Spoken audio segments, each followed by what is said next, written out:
Should be. Alright, so today I'm highlighting this Mighty Might Priest deck, which is how I got from rank 10 to rank 5.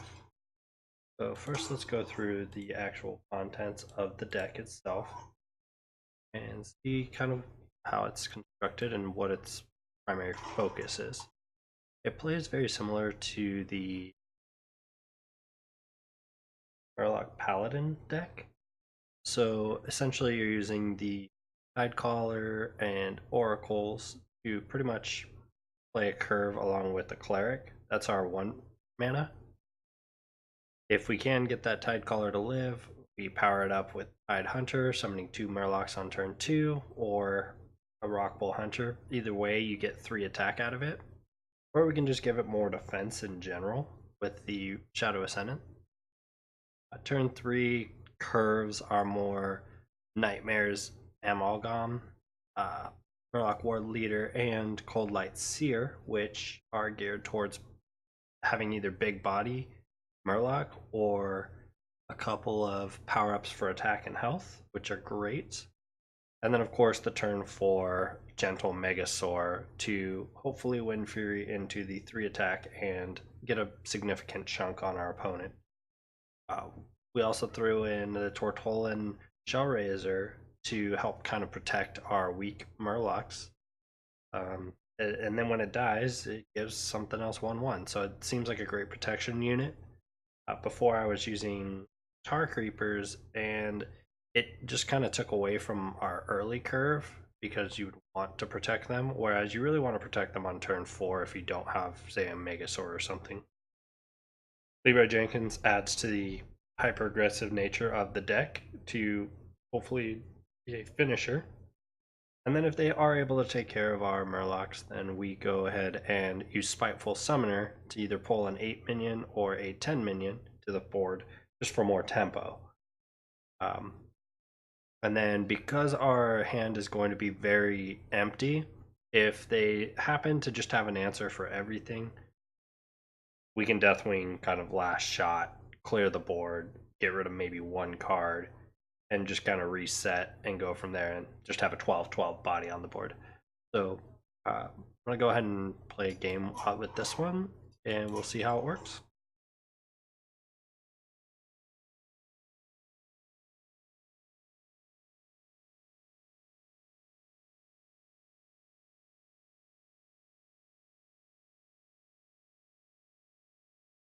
Alright, so as you see, this deck in 50 games has a 64% win rate, which is really high in Hearthstone.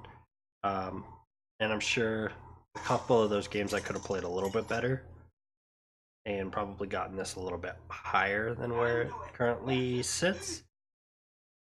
But I'd say that's pretty strong. So, of our mulligan options here, I would say we keep our Gentle Megasaur and get rid of these 2. And we got a turn 1. Usually this deck kind of creates options. So we're going to go ahead and play our Cleric first. That way we can preserve our Oracle. And then we're going to hope for a second Murloc here, so we can go Murloc, or the Oracle plus another Murloc. And that would be ideal. Or we can just draw by attacking that into that and healing. So it looks like we didn't get a Murloc, so the smarter option is to weaken that and make this more of a favorable trade rather than trying to go for, say, this where it's going to just get traded into free.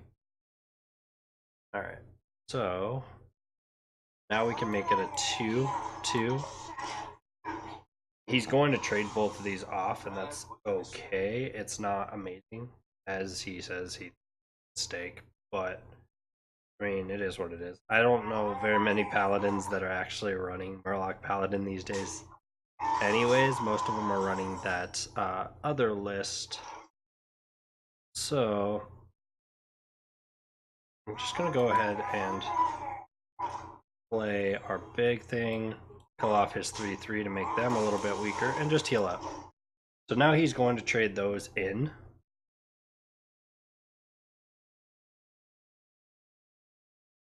See what he does. And of course the luck factor goes on his side, but that's fine. He's going to trade, now he just has to trade one in instead of both, which is a little bit worse for me. I can still make a play out of this. So instead I'm just going to go for the health. And the reason I went for the health is because the knife juggler procs, we don't want to just get those procced all over the place. So this essentially can take 9 damage from our knife jugglers rather than taking just 2. Like that would have been 2, and then say this next one is going to shoot 2 more. If that would have shot us all in the face, we'd be in trouble. Whereas the odds, had this thing died, would have been that it shot us in the face.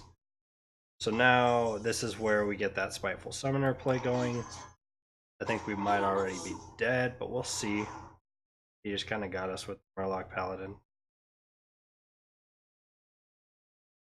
So we got Emerus. We're going to play Shell Raise our next turn and probably heal.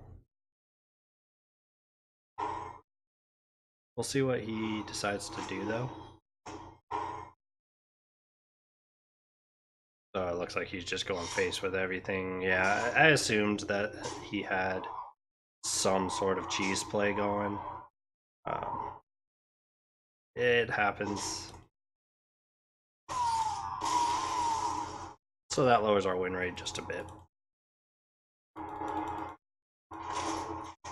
But I'm going to showcase this for 3 games because there are games like that where you do get cheesed and you just can't really much about it. Plays that probably could have gone a little bit better is not keeping the Megasaur, but you have to assume that you're going to get a Murloc or 2 in this deck just because the odds are in your favor that you are going to get a Murloc. So you can't just play scared. You have to give yourself a chance to win, right? So this time we're on the coin. So we have 2 options here. We can just Tidecaller.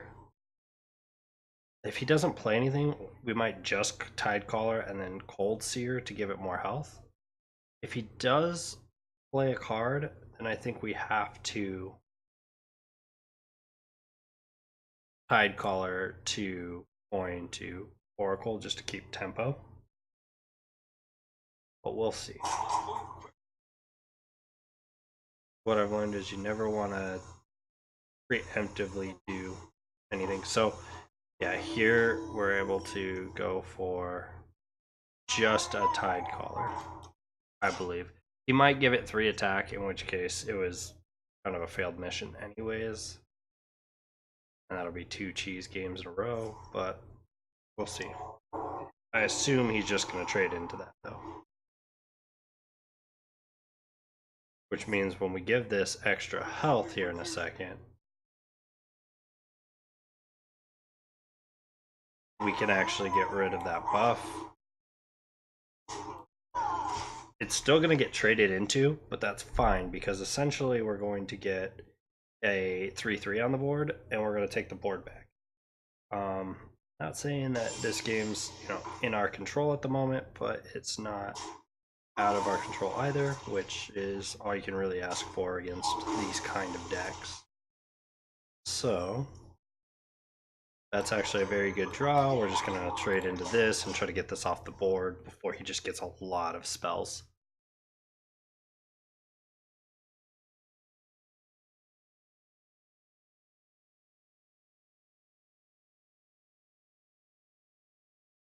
But we'll see what happens.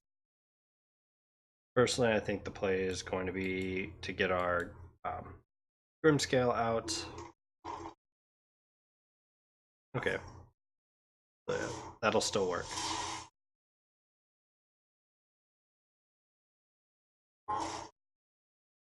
Or not. Alright, so now the play becomes Shell Razor.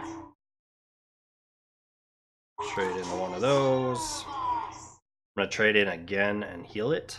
that's one of the advantages it does have over Murloc Paladin.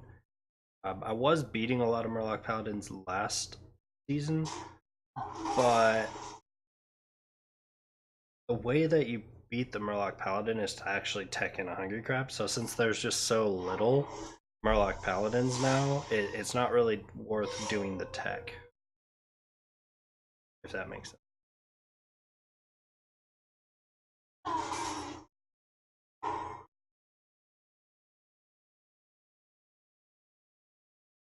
So here we're just going to give our Nightmare extra life because he's going to want to go for this 4/5. It's the glaring play. But the fact that we're at 30 health right now against an aggro deck like that is pretty huge, because it allows us to go Spiteful next turn. And I don't think a lot of people understand that this is essentially a Spiteful deck first, with more of an aggressive early nature with your Murlocs. So people focus too much on the early game against you, and they don't tend to have plays for later. We'll see what this guy has, but the fact that we're at 30 life against an aggro deck is pretty big. And as I thought, he's thinking of ways to get rid of that 4/5, when in reality, this is the big play that I had set up along with Spiteful.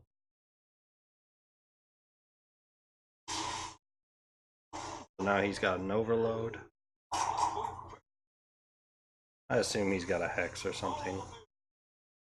Okay. That really does not bother me.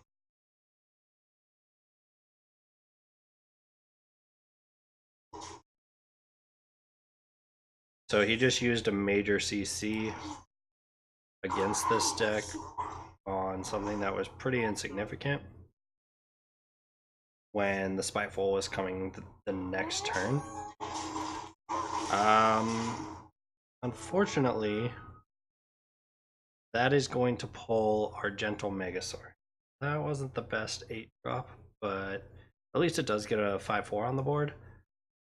It would have been a 50-50 if had we had both Nightmares in the deck, because they do count as beasts.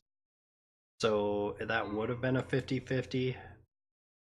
I don't think the Shellraiser is a beast. I think it's just a minion. So at the end of the day, it just becomes it can either do a Megasaur or an Amalgam. And it instead didn't because we've already used those.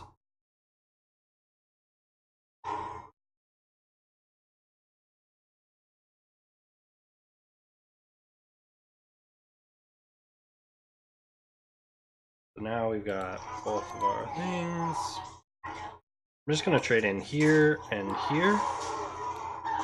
heal up my Murloc. And the reason for that is now it's going to make him think that he can kill that 6, but that 6 becomes a 5/4. So if he kills this Katharina, then, or Katharina, it becomes a 5/4 in itself. So I only really lose 1 damage by protecting that. Kind of sucks that I don't get the battle cry in that case, but now he's using CC on other stuff, and it's just not beneficial for him to do that, because now I have a Free from Amber coming. So again, there's a lot of plays here and a lot of intricacies about this deck that a lot of players that haven't played against it don't really know how to counter. And that is, I guess, what makes it the best. So I like Nozdormu a lot because it puts pressure on them to make plays faster. And so since I'm a fast player myself, this doesn't bother me. The Lich King would be a good play, but we have Deathwing in hand, so it makes so that we commit to this. This heals us, but we don't need to heal. So I'm gonna go Nozdormu, hit here, and turn. And that's gonna become a 9/9 that he has to deal with.